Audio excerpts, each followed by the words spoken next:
Lorsqu'on veut choisir son métier, la première chose qu'on aura tendance à nous dire, c'est de choisir notre passion.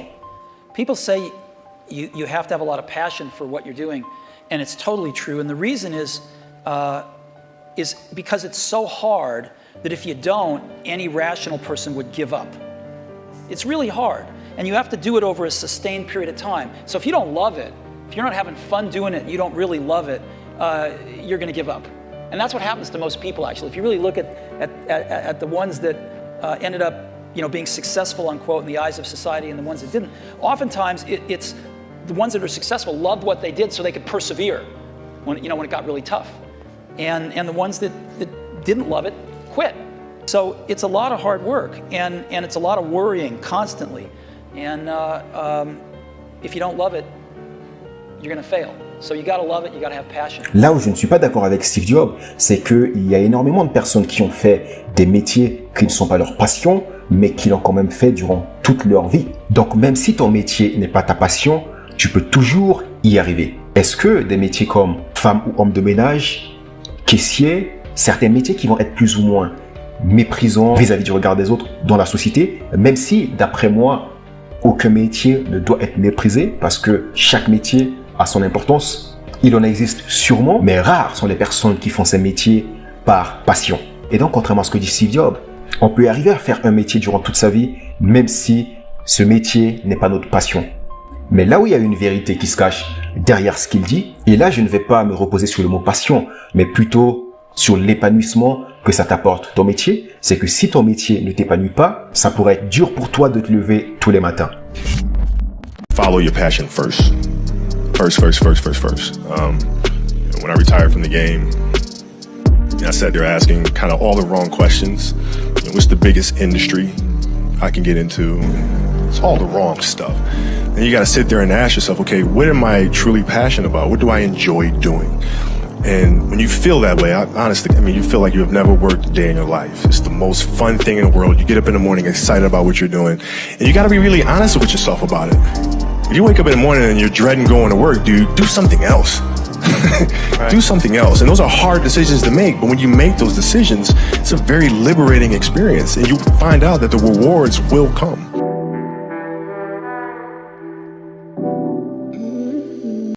Et donc, avec tout ça, on peut se poser la question, faut-il faire de sa passion son métier?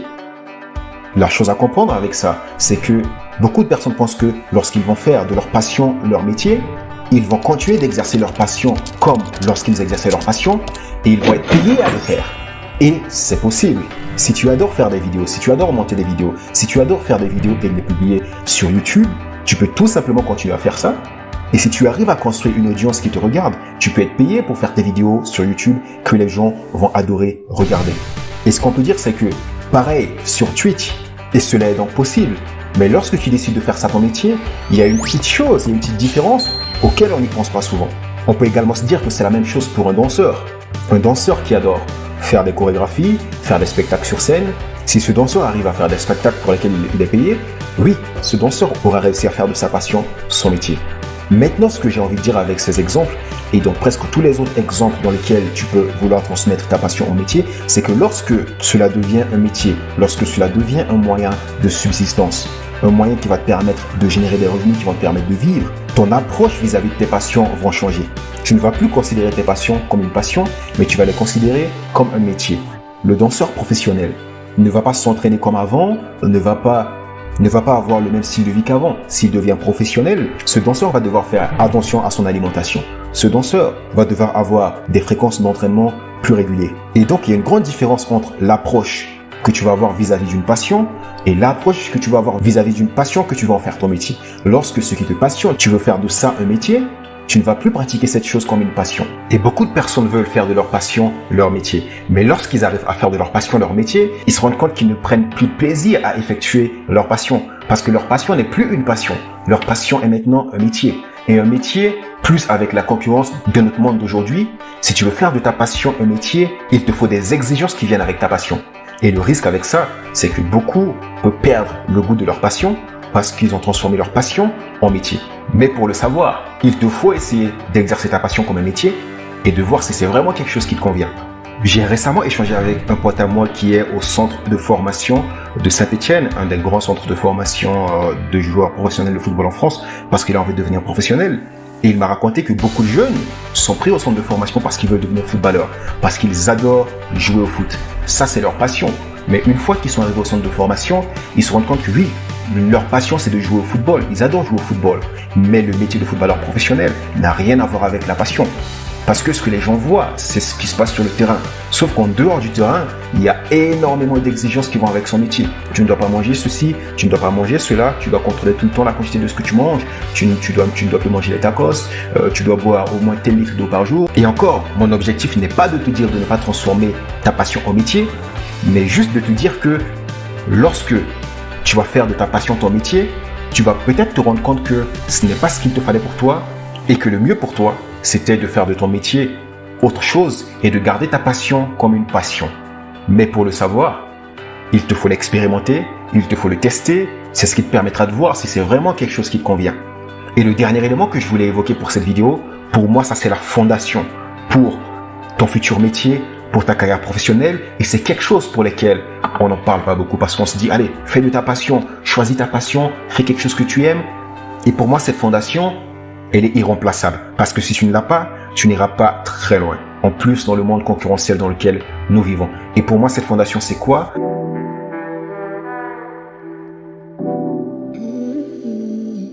C'est un domaine dans lequel tu es compétent. C'est la compétence.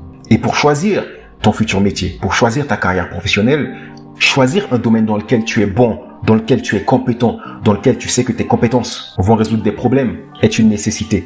Parce que si tu n'es pas compétent dans le domaine, déjà ça ne va pas être gratifiant pour toi. Parce que lorsque tu es compétent dans un domaine, lorsqu'il y a quelque chose que tu fais mieux que la moyenne, tu es vraiment presque excellent dans ce domaine-là. Lorsque tu vas mettre ton expertise au service d'une entreprise, au service des clients, tu vas voir que tes compétences vont combler des besoins. Et ça va être gratifiant pour toi. Ça va être gratifiant pour toi, gratifiant pour ton épanouissement, mais également c'est ce qui va te permettre de bâtir une carrière solide.